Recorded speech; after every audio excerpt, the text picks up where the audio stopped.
Bonsoir, bienvenue dans Essentiel et merci d'être toujours de plus en plus nombreux à nous suivre. Merci d'aimer la page Essentiel et d'inviter vos amis à aimer cette page.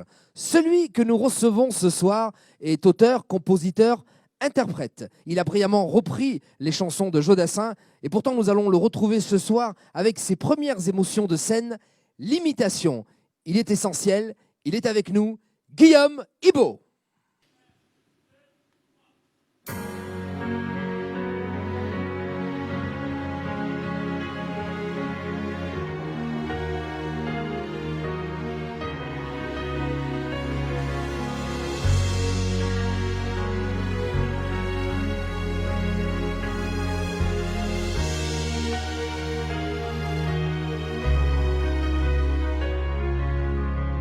Un vent de Corona souffle sur l'Élysée, pas celui de la bière qu'on trouve dans les troquets. C'est la seule fois du mandat où il est positif, une tige dans le nez, tout est bien relatif. Puisque même Jupiter a les mêmes mots que nous, Brigitte, protégez-vous, il a une mauvaise toux. Vous, président souffrant quelque part, on rigole.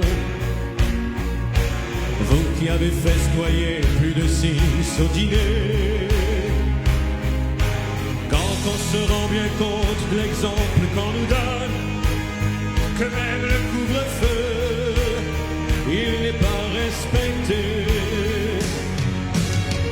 Président souffrant, donnez-moi le filon d'être au-dessus des lois que vous tous vous votez. Qu'avez-vous donc marqué sur votre attestation en motif impérieux, colloque au Castellet?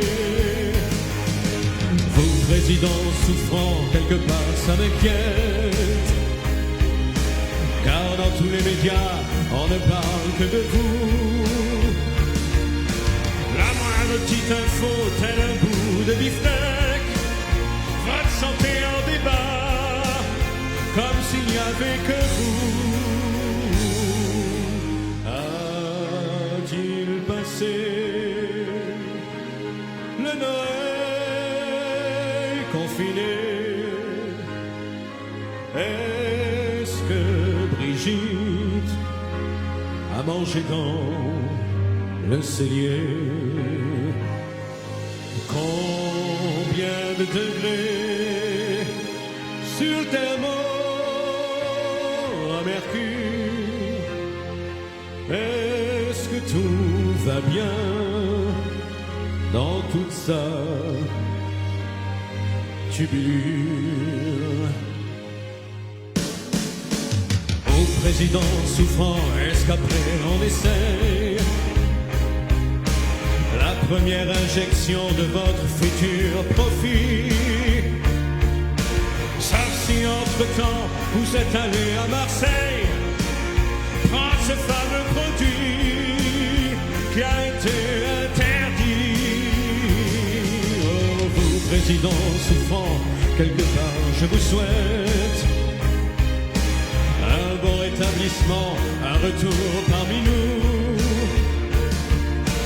Peut-être que le virus a désenflé votre tête. Il y a encore quelques sketchs à écrire sur vous.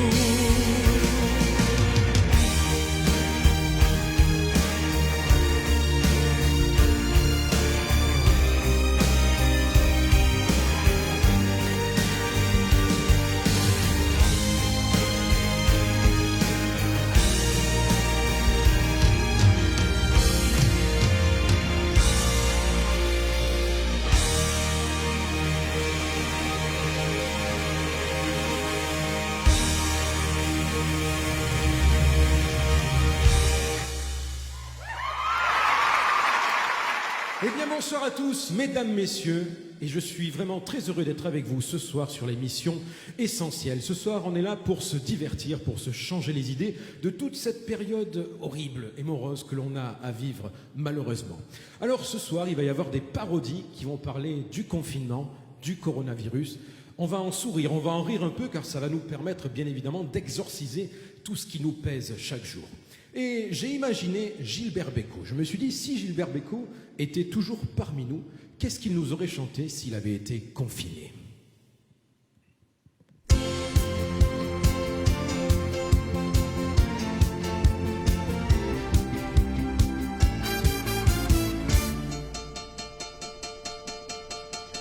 Tu sais rien avec sous les bras ta potence, tu es violence et arrogance, c'était moi le bordel au temps du Minitel. Oh, barreaux en métal, mesures gouvernementales, un stock de PQ, de pâtes, de riz, ça tente,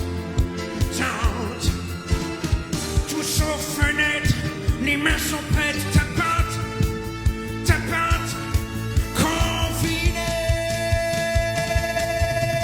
confiné, oh confiné, tu es le leitmotiv de ta génération. Confiné, oh confiné, à une lettre près, t'insultes la nation. T'insultes la nation.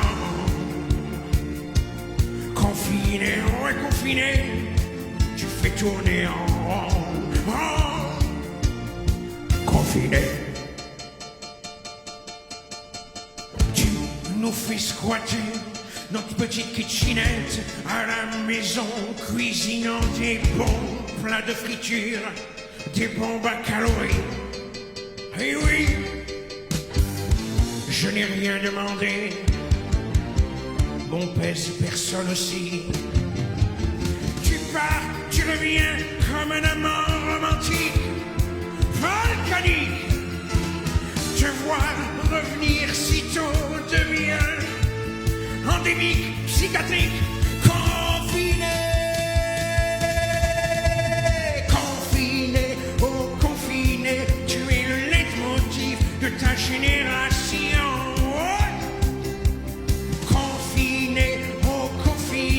À une lettre près, t'insultes la nation. T'insultes la nation. Ça oui, confiné, tu fais tourner en rond. Confiné.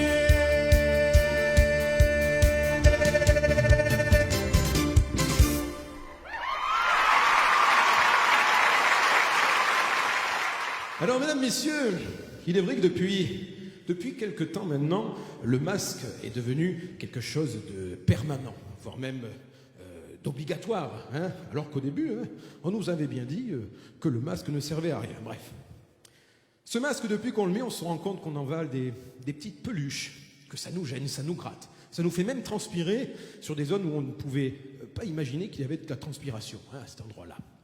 Alors, le masque, bien évidemment, nous protège de ce fameux virus. Mais il y a aussi un autre argument de protection pour pouvoir utiliser ce masque avec un peu plus de facilité. Et j'ai demandé pour cela à notre ami Patrick Sébastien de nous dire ce qu'il en est.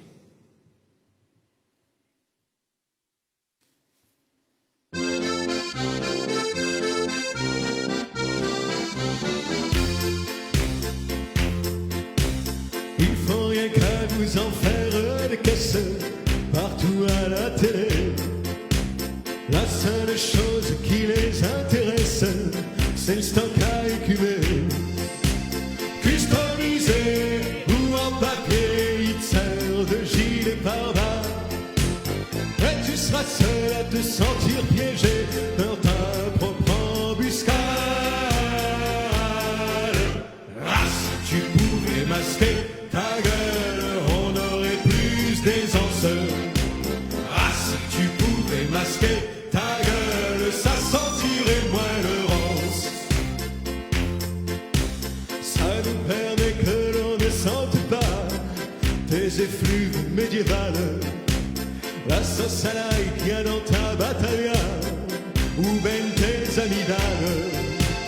Cuistot brisé ou empaqué, il peut faire une barricade, mais tu seras seul à te sentir piégé dans ta propre embuscade. Ah, si tu pouvais masquer ta gueule, on aurait plus d'aisance. Ah, si tu pouvais masquer ta gueule, ça sentirait moins le rance que l'amour. Ah, si tu pouvais masquer ta gueule, on aurait plus d'aisance. Ah, si tu pouvais masquer ta gueule, ça sentirait moins le rance. Cette chanson, je l'ai faite pour vous, les Français, les Françaises, pour qu'on se sente un peu moins sous le joug du masque qui nous pèse. À la maison, à ton bureau, quand on aura marre de porter ce casse-mon bon qui donne chaud, on pourra te chanter. Ah, si tu pouvais masquer ta gueule, on aurait plus d'aisance. C'est génial. Ah, si tu pouvais masquer ta gueule, ça sentirait moins le rance que l'amour. Ah, si tu pouvais masquer ta gueule, on aurait plus d'aisance. Ah, si tu pouvais masquer ta gueule, ça sentirait moins le rance.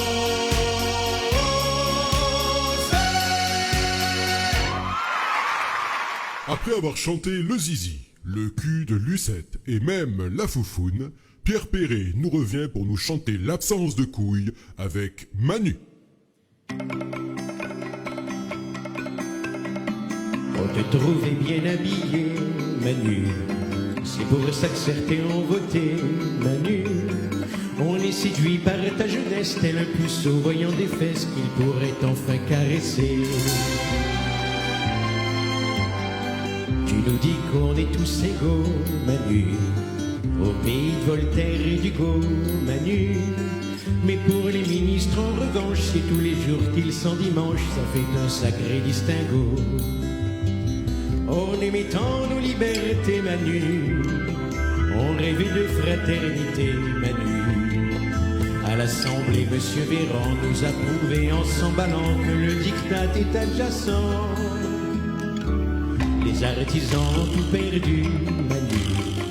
Les motivés sont abattus, Manu.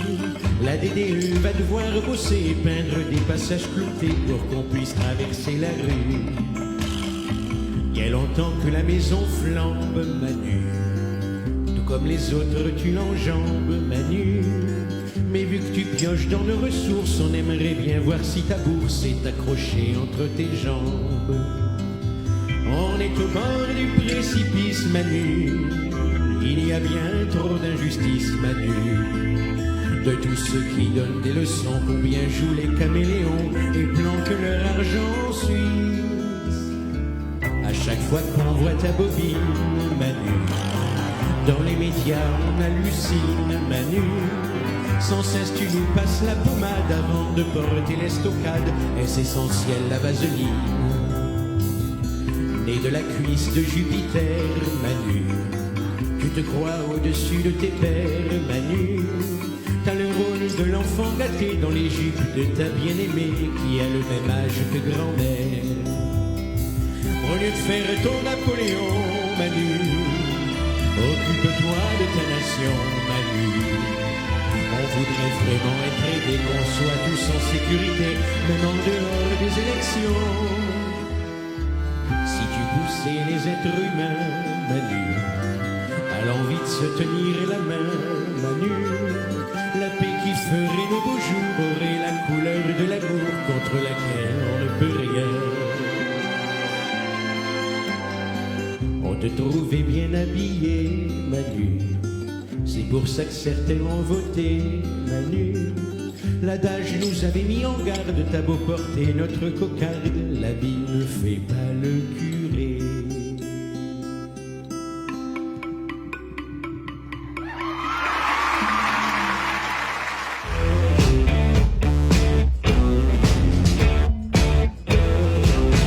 Salut Guillaume, Salut Ange. merci d'être avec nous dans Essentiel. Je l'ai dit tout à l'heure pendant la présentation, tu reviens ce soir avec finalement tes premiers pas sur scène Oui, tout à en fait. tant qu'imitateur. En tant qu'imitateur, tout à fait. Ange. J'avais mis ça de côté pour rendre hommage à Jodassin pendant 5 bonnes années. Et puis, j'ai eu envie de m'y remettre. Ça faisait longtemps que je n'avais pas imité. Alors, je tournais quand même un tout petit peu avec mon spectacle. Mais la différence qu'il y a là, c'est que je me suis mis à réécrire. C'est ça. Des parodies, voilà. Et l'écriture de parodies, c'est quelque chose que je n'ai plus fait depuis au moins 8 ans. Ouais. Donc il a fallu cette année particulière pour que l'envie de réécrire, puisque finalement ça vient de là. Je suppose qu'en tant qu'imitateur, les voix, elles restent un petit peu quelque part dans la tête. Oui. Mais c'est vrai que le plus intéressant, ça reste probablement l'écriture et donc la parodie. Oui, en effet, l'écriture est très intéressante à vivre, puisque hormis les voix, comme tu dis, qui restent dans la tête, on a envie de les faire parler, ces voix. Et on n'est jamais mieux servi que par soi-même, puisqu'on a vraiment les idées sur lesquelles on veut axer notre travail. Et cette envie de réécriture, de parodie, est arrivée par hasard, avec une chanson, une parodie que j'ai faite comme ça, sur 20 ans de Pierre Bachelet, en parlant un petit peu de notre actualité avec notre cher président. Et face à l'engouement qu'il y a eu sur cette chanson, face aux encouragements que j'ai reçus de la part du public, comme quoi le public est essentiel dans cette démarche-là, ça m'a redonné envie d'approfondir ce côté d'écriture et du coup j'ai fait un nouveau spectacle. C'est ça, en fait, pour bien expliquer, sur les réseaux sociaux, pendant ce confinement, tu as posté des vidéos, tu as donc écrit des parodies, fait des imitations, enregistrées et diffusées. Et il y a cette chanson qui effectivement prend tout son sens de Pierre Bachelet. Tu écris une parodie et tu as combien de vues Alors ça a été une grosse surprise parce que quand j'ai écrit cette parodie, je ne m'attendais pas du tout à ce qu'il y ait un tel engouement. Je pensais toucher mon réseau habituel et puis en fait il y a eu presque 3100 partages je crois en quelques jours et près de 90 000 vues. Et des vues en plus pas de 30 secondes. Si on regarde les statistiques, c'est vraiment des vues qui ont duré les 3 quarts de la chanson. Et la grande surprise, à tel point que j'ai reçu énormément de mails de personnes qui me disaient mais écrivez ça pour nous, il faut défendre telle ou telle cause. Enfin, des idées, il y en a eu plein du coup qui sont venues ensuite. Mais ça m'a fait énormément plaisir puisque je m'y attendais pas. Et pour te dire, quand j'ai écrit cette chanson-là, je l'ai fait il y avait le discours d'Emmanuel Macron le mercredi soir, il me semble. Je vais me coucher, je me dis, tiens, avoir 20 ans en 2020, ça serait rigolo de parodier Pierre Bachelet. Le lendemain, je me mets au travail, et puis je suis coupé par plein de choses. Il faut que j'aille faire tel truc, tel autre, on a besoin de mon ordi, on me l'emprunte, enfin ce genre de choses. Et j'ai jamais pu faire ma chanson en un trait. Et donc je finis, tant bien que mal, de l'écrire. Je l'enregistre, pareil, l'enregistrement, j'ai dû le couper en 2. Enfin, ça a été une histoire. Et c'est la vidéo qui a fait le plus de vues. Comme quoi, inexplicable, vraiment inexplicable. Et c'est à partir de cette vidéo que l'envie de réécrire arrive. Et puis là, tu m'as dit, c'est une douzaine de chansons qui sont mises dans la boîte depuis. C'est ça, j'ai fait une douzaine de parodies. Et puis pour tout te dire, j'en ai encore une en tête que je vais certainement sortir dans les prochains jours sur Claude François. Oui, c'est une douzaine de parodies qui ont vu le jour et qui sont venues agrémenter ce spectacle. C'est très particulier, je suppose, l'écriture d'une parodie, parce qu'en fait, tu dois coller avec la chanson initiale et trouver une idée différente. Comment tu travailles? Est-ce que tu lis les journaux? Est-ce que tu vas sur les réseaux sociaux? Tu regardes un peu l'actualité? Alors oui, bien sûr, je m'informe de ce qui se passe sur les réseaux sociaux. Je regarde un petit peu le courant de pensée générale aussi, que l'on trouve très facilement sur les réseaux sociaux. Après, pour l'écriture, des fois, j'ai du mal à trouver la chanson qui va coller. Et moi, je pars souvent avec un titre, en fait. Tant que je n'ai pas trouvé le titre de ma parodie, je n'arriverai pas à délayer tout le texte, en fait, qui arrive. Et c'est vrai que là, sur certaines parodies, je me suis mis des petits défis, par exemple, de garder les rimes originales de la chanson et d'en écrire de nouvelles par rapport au sujet que j'ai mis en place. Et il y a certaines fois où ça a très bien fonctionné. Il y en a une que j'ai fait sur le télétravail, sur l'ère de New York, ça s'appelle Téléwork. Et j'ai fait des rimes en art et en work toute la chanson, et c'était un régal, quoi. À ton avis, à quoi ça sert une parodie? À divertir, à faire rire, à dire peut-être des choses, à dire peut-être certaines vérités avec de l'humour pour que ça passe plus facilement, peut-être. À réveiller la curiosité, je pense, du public. plus la curiosité que les consciences, probablement, puisqu'on Ça reste va- dans le divertissement. Voilà, nous on reste dans le divertissement, bien évidemment que ça réveille des consciences, hein. C'est inévitable, on le voit bien hein, dans tout ce qui est parodie, la guignol de l'info et autres, Ça a toujours autres, existé. voilà, imitateurs. Bien sûr qu'on rigole d'un sujet, mais malgré tout, ça fait aussi réfléchir. J'ai aussi envie, durant cet entretien, de parler de Guillaume Ibo avec le spectacle Jodassin. C'est 5-6 ans, c'est Oui, ça J'ai démarré cet hommage à Joe Dassin en 2015 pour les 35 ans de la disparition de Joe. Et j'étais accompagné de Vincent Jonatas à la guitare. On avait fait un hommage acoustique, ça s'appelait Chez Joe. On a tourné un peu partout en France. On a fait 2 festivals d'Avignon. On est allé se produire à Paris. Grâce à ce spectacle, on a rencontré Claude Lemel, C'est ça. qui est l'auteur des plus grands tubes de Joe, l'été indien, qu'il a coécrit avec Pierre Delanoë. Et j'ai eu la chance de donc travailler avec Claude sur des titres originaux pour mes albums perso. Et Claude m'a offert le titre inédit qui restait, on va dire, dans les cartons, que Joe était en N'a train pas de pu travailler, enregistrer, c'est ça, qui n'a ouais. pas pu enregistrer, qui était en train de travailler, qui s'appelle Un dimanche américain. Et c'est une chanson qu'on a eu la chance de pouvoir mettre au répertoire. Quand il m'a donné la cassette audio, il me dit tiens, je te la donne, tu en fais ce que tu veux.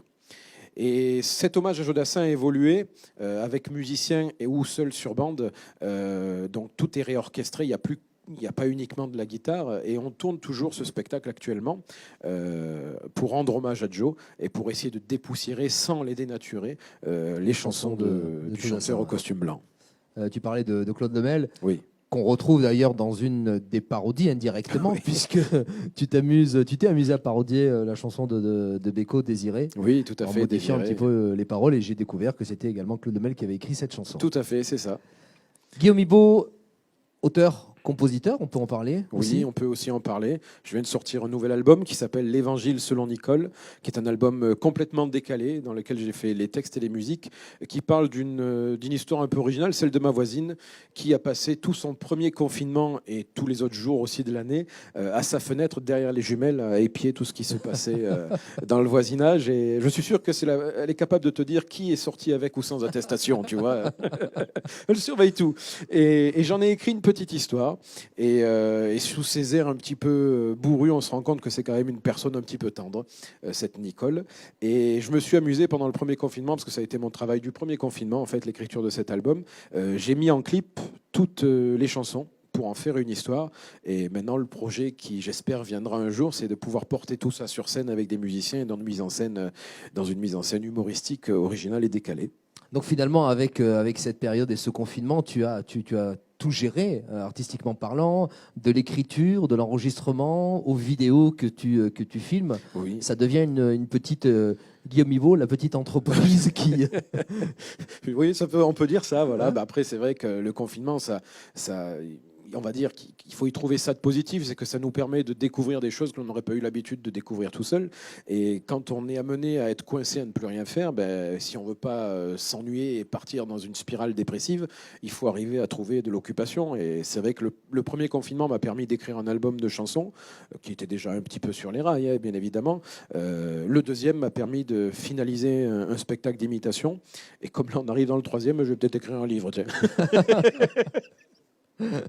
Guillaume, à propos de ces chansons, où c'est qu'on peut les retrouver ? Alors, les chansons originales sont disponibles sur toutes les plateformes légales, Spotify, Deezer, Apple, YouTube Music. L'album est également disponible sur commande sur mon site internet. Ça peut même servir de cale à sapin. C'est cool. C'est cool, ouais, parce que quand le sapin est bancal, tu peux y mettre un disque ou deux, tu vois, c'est pratique. Et puis on peut le garder pour le prochain Noël. On peut le garder pour le prochain Noël, et puis même en été, tu peux t'en servir de frisbee, tu vois, sauf qu'il ne revient pas encore. Donc oui, ils sont disponibles sur mon site internet. On va se contenter de l'écouter, ça sera déjà bien. Essentiel a vu le jour, tu le sais, parce qu'il y a eu ce confinement et cette impossibilité pour l'ensemble des artistes à être sur scène.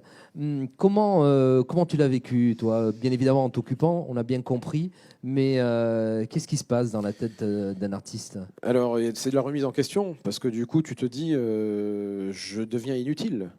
puisqu'un artiste, son essence de vie, elle est sur une scène, elle est avec un public, elle est dans du partage, dans de l'échange.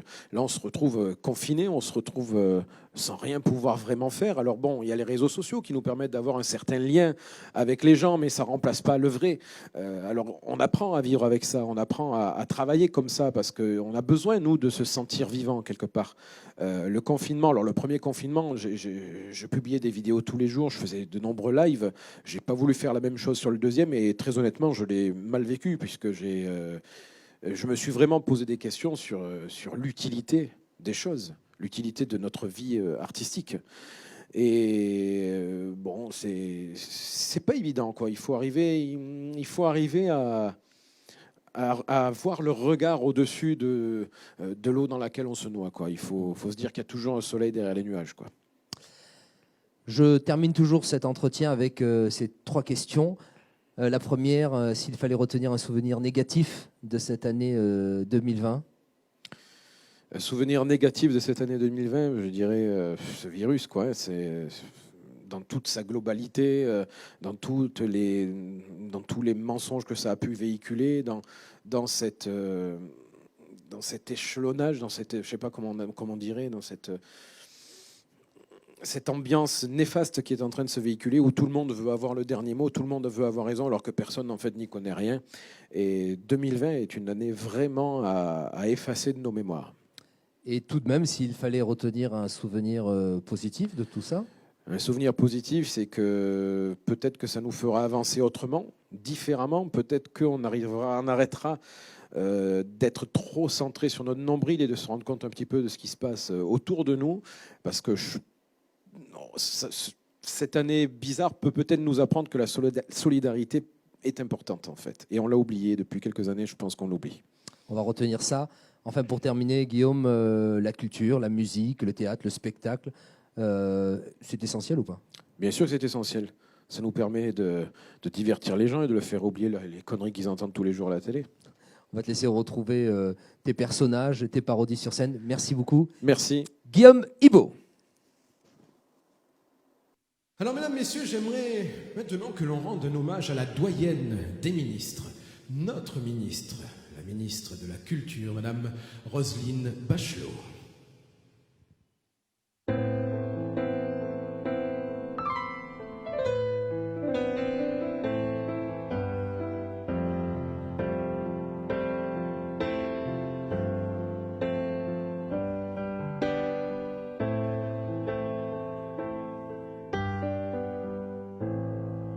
Elle était maquillée comme une voiture volée, un sacré paradoxe. Après avoir été une grosse tête chez Ruquier, ce n'est pas très orthodoxe. Elle se sent bien dans sa peau. Son brushing dans la tempête, elle reste coquette. Elle était là, imprévue, sous Chirac, Sarko, Manu, dans son ensemble Bordeaux. Roselyne Bachelot, chaque fois qu'il y a une grille, elle fait partie de l'équipe. Au moment du accent, en ce moment, la voix, oh, dans les rues de Valois, plus présent que Esther.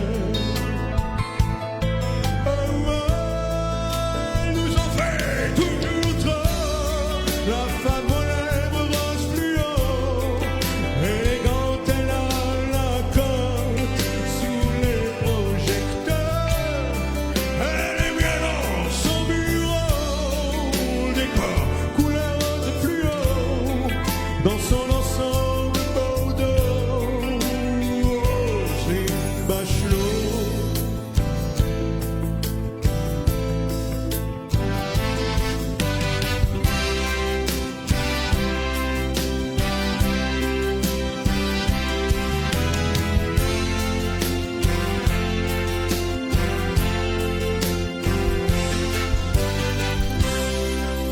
depuis des années, c'est de faire avancer l'ultime roue du carrosse.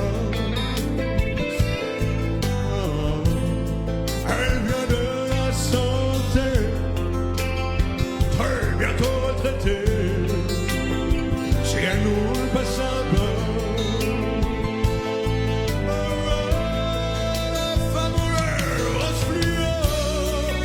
fait plutôt la promo de son livre qui va sortir. Blasé, ça m'inspire. Il est en faire son boulot, d'abandonner son ego dans son ensemble tout vert. Oh, slip bracelet.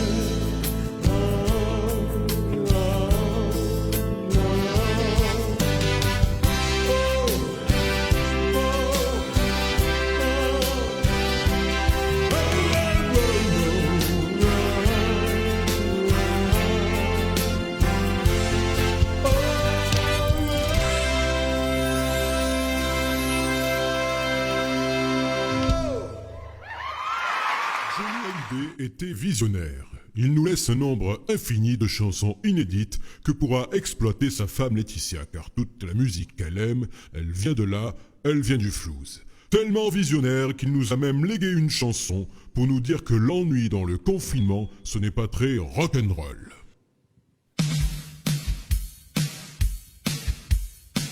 À force de voir l'heure qui tourne au compte-gouttes, jusqu'à ne plus même oser la lire.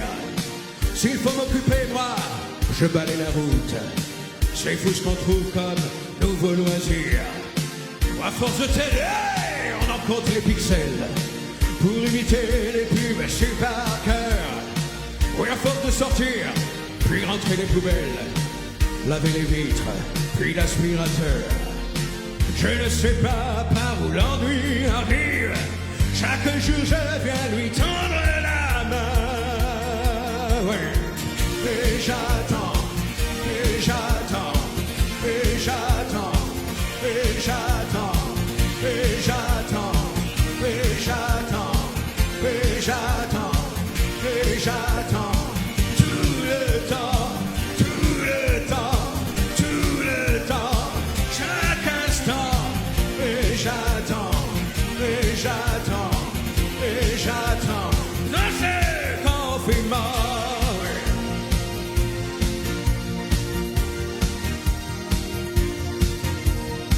J'ai préparé quelques petits bagages. Je fais du tourisme sur ma pelouse. Ça me donne l'impression que je pars en voyage. Mais ma voisine en est jalouse. Qu'importe si c'est avril ou novembre, je me fous bien du jour et du mois. Mais un conseil, ne prends pas du gingembre. Confiné seul, c'est pas bon pour toi, non. Je ne sais pas par où l'ennui arrive. Chaque jour je viens lui tendre la main.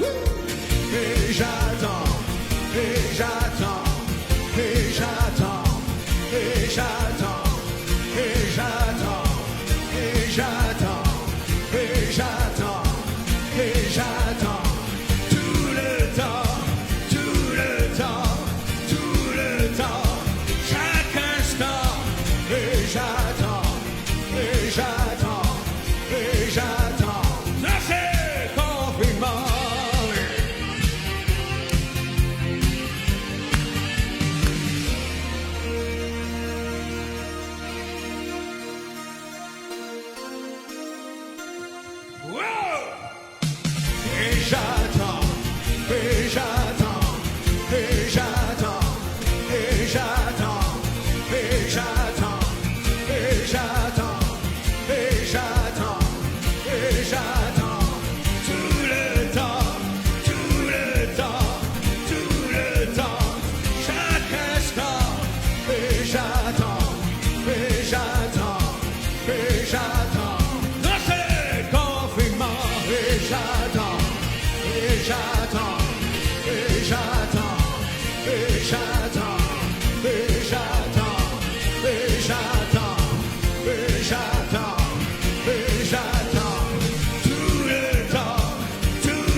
je donnerai jamais de leçons à nos jeunes. Parce que ce sont ceux qui, honnêtement, vivent un sacrifice terrible. C'est dur d'avoir 20 ans en 2020.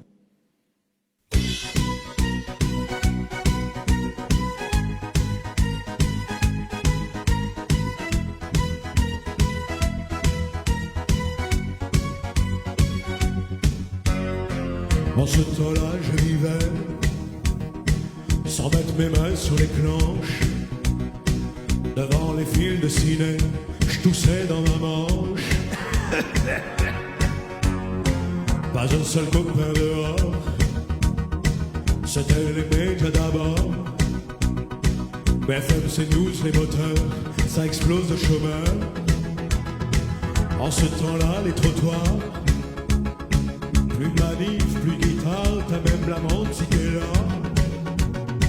En ce temps-là, j'avais 20 ans, c'était Macron le président. On se lavait les mains à l'alcool, c'est plus précieux que le pétrole. Restons fermés, ciné, musical. En ce temps-là, c'était le Covid. Un couvre-feu, on se confie dans les bistrots de la banlieue nord. On n'était pas toujours d'accord, on boit ou pas, d'accord ou pas d'accord. En ce temps-là de ta vie, on pouvait donner ton bac, mais le plus gros des soucis, plus être en contact. Et puis il y avait le mois de mai, on était déconfinés. C'est là qu'on s'est rencontrés, nos masques sur le nez. Le monde était à refaire. Et dans ta chambre à Nanterre, c'est en visio qu'on l'a fait.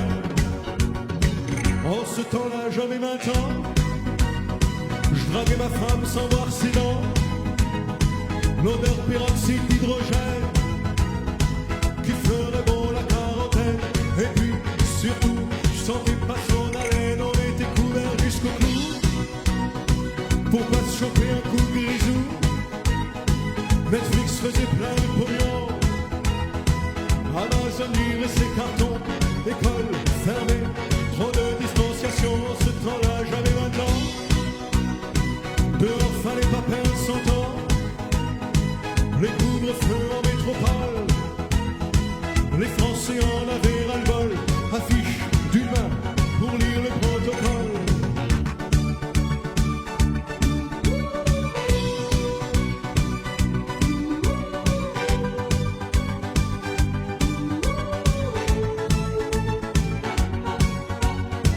En ce temps-là, j'avais 20 ans. J'avais 20 ans depuis peu de temps. On annulait tous les lotos, les matchs, les shows, les concertos. Pour le goûter, on allait au resto sur la télé, les grands saluts. Les politiques nous en fût. L'Antiquité, c'était Woodstock. Ce n'était plus la même époque. Et les Français